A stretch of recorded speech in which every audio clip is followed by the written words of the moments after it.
Hi guys, welcome back to our channel Stuff About Tutorial, and in this tutorial we are going to talk about the mode in ChatGPT.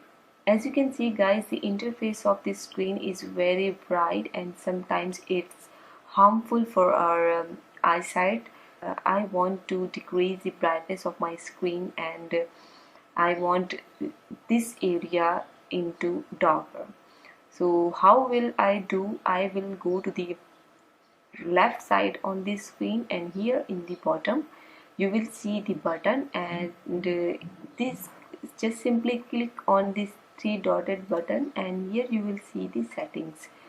And once you click on these settings, there is a general setting, and here you can see the theme, and it is on the light mode. So I want to change it in the darker because I don't want very bright mode which is harmful for my eyes. So simply I will click on this arrow, and here you can see light and dark mode. So I'm going to make it dark. So I've click on the dark mode, and it's done. As you can see guys, my complete brighter interface changed into dark mode. So this is how to change screen mode in ChatGPT. Hope you like this video. Thank you so much. Good luck. Take care of your eyes.